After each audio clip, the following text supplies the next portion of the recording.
I have read several articles regarding Ripple using ROUSD. The XRP is solely to fund Ripple. Yeah, people don't really know what they're talking about. Understand that they use it to fund growth. Is there a chance they'll only use ROUSD? So,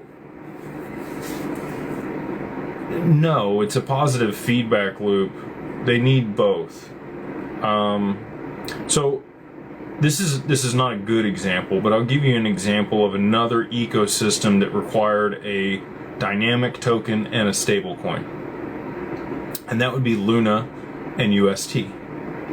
So Luna was, the token that the value increased on and it could fluctuate, whereas they had UST, which was just a stable coin issued at the same dollar valuation as just a regular dollar.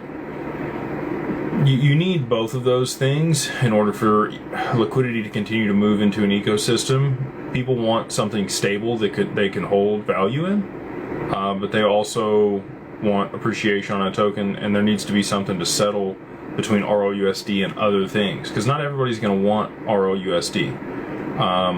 The banks are not going to continue to fund Ripple at scale. Institutions might, and some of the enterprises that they work with are probably going to be okay with holding ROUSD and paying Ripple, and Ripple will buy more treasuries and issue them ROUSD. But other banks are going to want the yield off of the treasuries. They're not going to want to hold Ripple's stablecoin. So you need something that allows for interoperability between ROUSD and whatever stablecoins that the banks are going to issue.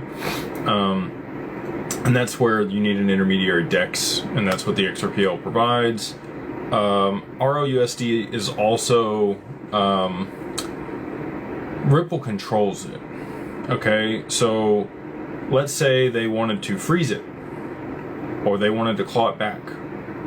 They can do those things because it is an issued asset on the XRPL. XRP itself cannot be done to XRP. It cannot be frozen, it cannot be clawed back.